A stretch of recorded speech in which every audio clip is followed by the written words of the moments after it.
కర్కాటక రాశి వారి ఇంటికి మరో 5 రోజులలో లక్ష్మీదేవి ఈ 6 రూపాలలో రాబోతుంది. కర్కాటక రాశి వారిని లక్ష్మీదేవి అనుగ్రహించబోతోంది. మరో 5 రోజులలో లక్ష్మీదేవి ఈ 6 రూపాలలో ఏదో ఒక విధంగా మీ ఇంట్లోకి ప్రవేశించబోతుంది. అది మీరు గుర్తించకపోతే చాలా నష్టపోతారు. మరి లక్ష్మీదేవి కర్కాటక రాశికి చెందిన వారి ఇంటికి ఏ రూపంలో వస్తుంది, అది మీరు ఎలా గుర్తించాలి అనే విషయాలను మనం ఈ వీడియోలో తెలుసుకుందాము. అంతకన్నా ముందు మా వీడియో నచ్చితే లైక్ చేసి షేర్ చేయండి. అలాగే మా ఛానల్ని కూడా సబ్స్క్రైబ్ చేసుకుని మాకు సపోర్ట్ చేయండి. అలాగే ఓం లక్ష్మీదేవియే నమః అని కామెంట్ చేయండి. ఇక వీడియోలోకి వస్తే, కర్కాటక రాశి అనేది రాశి చక్రంలో 4వ రాశి. పునర్వసు 4వ పాదము, పుష్యమి 1, 2, 3, 4 పాదాలు, అశ్లేష 1, 2, 3, 4 పాదాలలో జన్మించిన వారు కర్కాటక రాశికి చెందుతారు. కర్కాటక రాశి వారికి రాశ్యాధిపతి చంద్రుడు. చంద్రుడు మనఃకారకుడు కావున వీరి మనస్తత్వం చాలా సున్నితంగా ఉంటుంది. మంచి పనులు చేయాలి అనేటటువంటి తపన వీరికి ఎక్కువగా ఉంటుంది. వీరు మంచి వినయ విధేయతలు కలిగి ఉండటం వల్ల చాలామంది స్నేహితులు ఉంటారు. వీరికి భోగాలు అనుభవించే అవకాశాలు ఎక్కువగా ఉంటాయి. ఈ కర్కాటక రాశి వారు గొడవలు అంటే అస్సలు ఇష్టపడరు. అలాగే ఇంటి వ్యవహారాలలో శ్రద్ధ వహిస్తూ ఉంటారు. ఇవి వీరి ప్రత్యేక గుణంగా మనం చెప్పుకోవచ్చు. ఈ కర్కాటక రాశి వారికి చురుకుతనం, తెలివితేటలు ఎక్కువ. వీరికి మెమరీ అధికముగా ఉంటుంది. చిన్నతనమున జరిగినటువంటి సంఘటనలు, కలిసి తిరిగినటువంటి మనుషులను స్పష్టంగా గుర్తుంచుకుంటారు. అయితే వీరిలో ఉన్న ప్రధాన లోపం ఏ పనిని సొంతంగా చేసుకోలేరు. అయితే వీరొకరి ప్రోత్సాహం ఉంటే ఎంతటి ఘనకార్యమైనా చేయగలుగుతారు. ఇక విషయంలోనికి వెళ్ళిపోదాం. పురాణ శాస్త్రాల ప్రకారం స్వయాన శ్రీకృష్ణ భగవానుడే ఒక మనిషి జీవితంలో అదృష్టం కలిసి వచ్చే ముందు ఎలాంటి సంకేతాలు కనిపిస్తాయో నారదుల వారికి వెల్లడించారు. ముఖ్యంగా ఈ రాశి వారి యొక్క జాతకం ప్రకారం చూస్తే, వారి యొక్క జీవితంలో శుభగడియలు రాబోయే ముందు, వారు కోటీశ్వర్లు కాబోయే ముందు కొన్ని సంకేతాలు వారికి కనిపిస్తాయి. అదృష్ట సమయం కలిసి రాబోయే ముందు పశుపక్షాదుల రూపంలో, చిన్నపిల్లల రూపంలో, ఇలాంటి రూపాల్లో కొన్ని సంకేతాలు పంపిస్తానని ఆ శ్రీకృష్ణ భగవానుడు తెలిపాడు. కేవలం జ్ఞానవంతులు మాత్రమే ఈ సంకేతాలను అర్థం చేసుకుంటారని కూడా శ్రీకృష్ణ భగవానుడు నారద మహర్షుల వారికి చెప్పాడు. అయితే ఈ రాశి వారి యొక్క జీవితంలో అదృష్టం కలిసి వచ్చే ముందు కొన్ని సంకేతాలు కనిపిస్తాయి. ఈ రాశి వారికి ఇంట్లోకి కప్పలు కానీ, పాములు కానీ, చీమలు కానీ వస్తే అది చాలా శుభప్రదమైన సంకేతం. ఈ కప్పలు కానీ, పాములు కానీ, చీమలు కానీ ఇంట్లోకి వస్తే భయపడటం, చిరాకు పడటం సర్వసాధారణం. కానీ ఇవి ఇంట్లోకి రావటం శుభప్రదమైన సంకేతమని మీరు ఖచ్చితంగా అర్థం చేసుకోవాలి.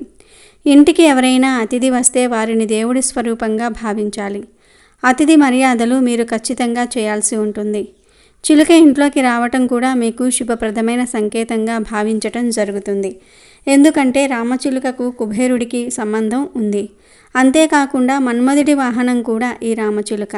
కాబట్టి ఇది శుభానికి ప్రతీక. జ్యోతిష్య శాస్త్రం ప్రకారం బుధగ్రహంతో కూడా దీనికి సంబంధం ఉంది.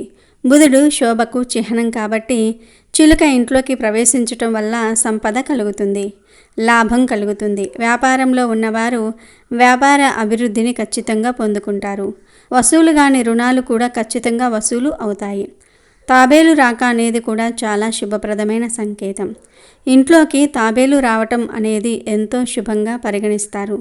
తాబేలు, చేపలు వంటి జలజీవులకు వాస్తుశాస్త్రంలో ప్రత్యేకమైన స్థానం ఉంది. తాబేలు ఇంట్లో సానుకూల శక్తిని తీసుకుని వస్తుంది.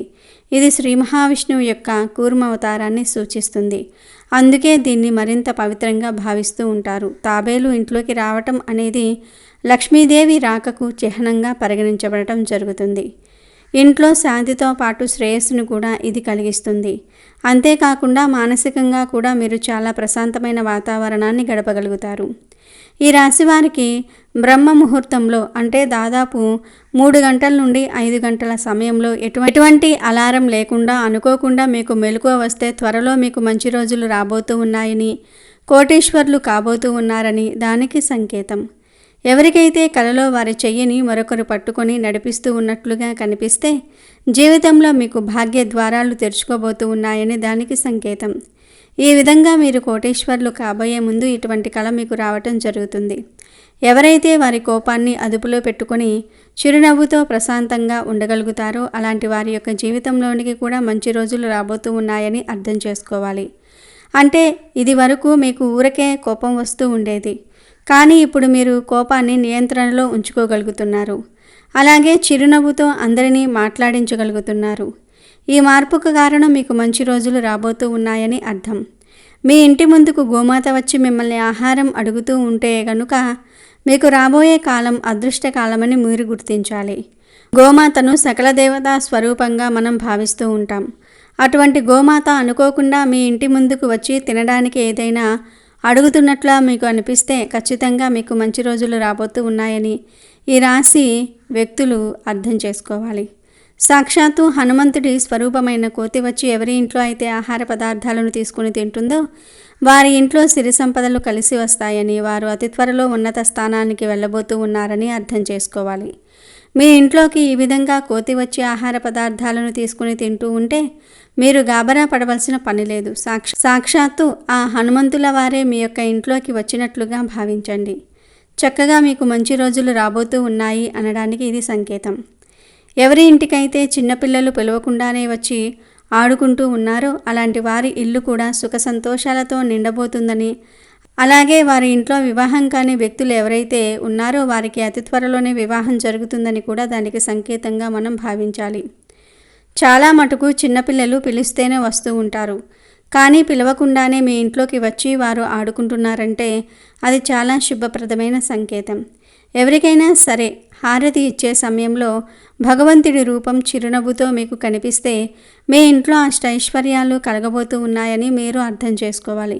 పురుషుడికి కుడి చెయ్యి, స్త్రీలకు ఎడమ చెయ్యి అదురుతున్నట్లుగా లేదా దురద పెడుతున్నట్లుగా కనుక ఉంటే అది చాలా శుభ సంకేతం. త్వరలో మీ ఇంట్లో శుభం కలుగుతుందని, అలాగే మీ ఇంట్లో భాగ్య ద్వారాలు తెరుచుకోబోతున్నాయని దీని ద్వారా మీరు అర్థం చేసుకోవాల్సి ఉంటుంది. ఏదైనా ముఖ్యమైన పని మీద మీరు బయటికి వెళ్ళే సమయంలో గోమాత కానీ సాధువు కానీ మీకు ఎదురు వస్తే అనుకున్న పని మీకు విజయవంతం అవుతుందని మీరు అర్థం చేసుకోవాలి. అలాగే మీ జీవితంలో మీరు ఎటువంటి కష్టాలు బాధలు అయితే మీరు అనుభవిస్తూ ఉన్నారో వాటి నుంచి ఖచ్చితంగా మీకు విముక్తి లభించబోతుందని అర్థం చేసుకోవాలి. 2 తలల పాము ఇంట్లోకి వస్తే కూడా అది చాలా శుభప్రదమైన సంకేతం.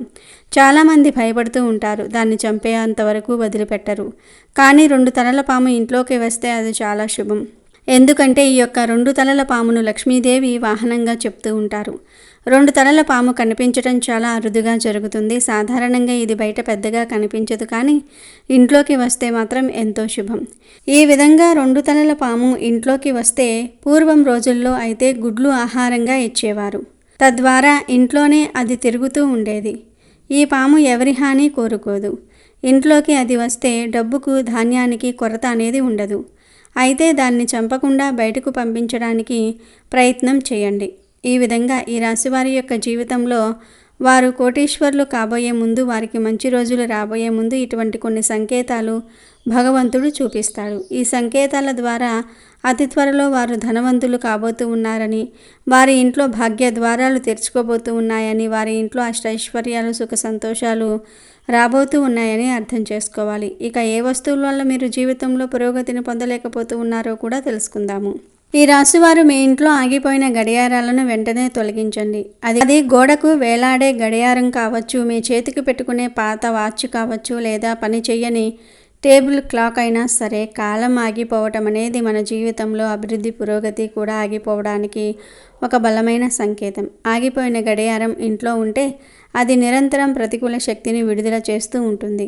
ఇది మీ పనులలో అనవసరమైన ఆటంకాలు, జాప్యాలు జరగడానికి ఒక ముఖ్య కారణం అవుతుంది. ఈ రాశివారు ఎంతో ఆశయాలతో ముందుకు వెళ్ళే తత్వం కలవారు, కానీ ఆగిపోయిన కాలం అనే నెగిటివ్ ఎనర్జీ మీ పురోగతిని పూర్తిగా స్తంభింపజేస్తుంది. అందుకే వెంటనే వాటిని బాగు చేయించండి, లేదా ఏమాత్రం ఆలోచించకుండా ఇంటి నుండి బయటపడేయండి. ముఖ్యంగా మన వంటగదిలో వాడే పగిలిన కప్పులు, సాసర్లు, అంచులు వదిలిన ప్లేట్లు, పగుళ్ళు వచ్చిన గాజులు వంటివి ఏమాత్రం ఇంట్లో ఉంచుకోకూడదు. ఇవి దరిద్రానికి, అనారోగ్యానికి, అశాంతికి నిలువెత్తు చిహ్నాలని పండితులు, వాస్తుశాస్త్ర నిపుణులు హెచ్చరిస్తూ ఉన్నారు. ఈ పగిలిన పాత్రల్లో భుజించడం లేదా వాటిని ఇంట్లో ఉంచుకోవటం వల్ల మీ ఆరోగ్యానికి, ఐశ్వర్యానికి తీవ్రమైన హాని కలుగుతుంది. కాబట్టి మీ వంటగదిని ఒక్కసారి క్షుణ్ణంగా పరిశీలించి అలాంటివి ఏవి ఉన్నా వెంటనే బయటపడేయండి. పగిలిన అద్దంలో ముఖం చూసుకోవటం అరిష్టమని మన పెద్దలు ఎప్పటి నుండో చెప్తూ ఉన్న మాట. ఇది కేవలం మూఢనమ్మకం మాత్రం కాదు, దీని వెనుక లోతైన శాస్త్రీయ, మానసిక కారణం కూడా ఉంది. పగిలిన అద్దం కాంతిని సరిగ్గా పరావర్తనం చేయలేదు. దీనివల్ల మన ప్రతిబింబం వికృతంగా ముక్కలుగా కనిపిస్తుంది. ఇది మన సబ్ కాన్షియస్ మైండ్ మీద ప్రతికూల ప్రభావం చూపి మన ఆత్మవిశ్వాసాన్ని దెబ్బతీస్తుంది. అంతేకాకుండా వాస్తుశాస్త్రం ప్రకారం పగిలిన అద్దం ఇంట్లోని సానుకూల శక్తిని విచ్ఛిన్నం చేసి ప్రతికూల శక్తిని రెట్టింపు చేస్తుంది. దీనివల్ల కుటుంబ సభ్యుల మధ్య గొడవలు, మనస్పర్ధలు, అనవసరమైన చిరాకులు, ఆర్థిక నష్టాలు పెరుగుతాయి. మీ ఇంట్లో అద్దం పగిలి ఉంటే దాన్ని వెంటనే తొలగించండి. గమ్తో అంటించి వాడటం కూడా మహాదోషం. మీ పూజగదిలో చిరిగిన, రంగు వెలిసిన, పగిలిన దేవుడి పటాలు లేదా విగ్రహాలు అస్సలు ఉంచకూడదు. అలాంటి విగ్రహాలను, పటాలను పూజించటం వల్ల మనకు ఎటువంటి పూజా ఫలం దక్కకపోగా మహాదోషం చుట్టుకుంటుంది. ఇది మనం ఆ దైవాన్ని అవమానించినట్లే అవుతుంది. మన పూజ స్వీకరించబడదు. అలాగే ఒకే దేవుడికి సంబంధించిన 2-3 విగ్రహాలు లేదా చిత్రపటాలు పక్కపక్కనే పెట్టి పూజించకూడదు. ఉదాహరణకు 2 లక్ష్మీదేవి విగ్రహాలు, 3 వెంకటేశ్వర స్వామి పటాలు పక్కపక్కనే ఉంచటం వంటివి చేయకూడదు. మీ ఇంట్లో అదనంగా ఉన్న లేదా పగిలిన పటాలను, విగ్రహాలను ఏదైనా గుడిలో ఉన్న రావి చెట్టు క్రింద భక్తిగా పెట్టండి లేదా పారే నీటిలో కలపండి. చాలామంది తమ పెద్దల మీద ఉన్న ప్రేమతో, గౌరవంతో వారి గుర్తుగా వారు వాడిన మంచాలు, చేతి కర్రలు వంటి వస్తువులను ఇంట్లో భద్రంగా దాచుకుంటూ ఉంటారు.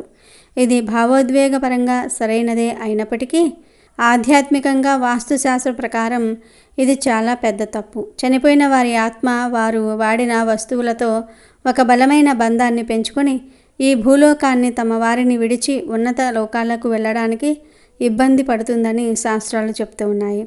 దీనివల్ల వారి ఆత్మ శాంతించదు. అలాగే ఇంట్లో నివసించే వారికి అశాంతి, తెలియని ఆందోళన, పనులలో ఆటంకాలు, ఆరోగ్య సమస్యలు వంటివి కలుగుతాయి.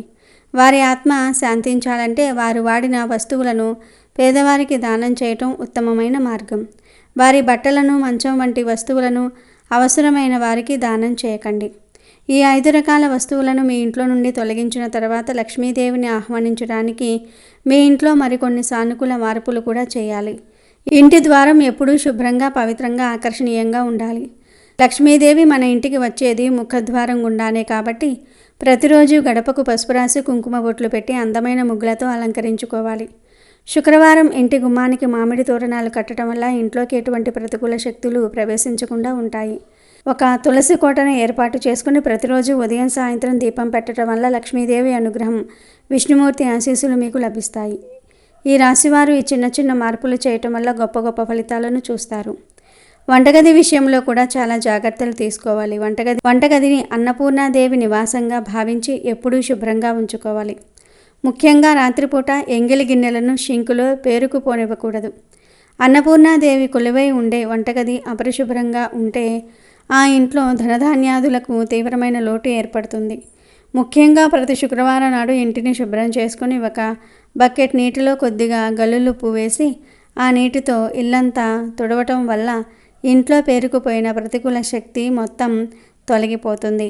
ఆ రోజు సాయంత్రం ఇంట్లో లక్ష్మీదేవికి దీపారాధన చేసి లలితా సహస్రనామం లేదా అష్టోత్తర శతనామావళి చదువుకోవటం ఈ రాశివారికి అద్భుతమైన యోగాన్ని, ఐశ్వర్యాన్ని కలిగిస్తుంది.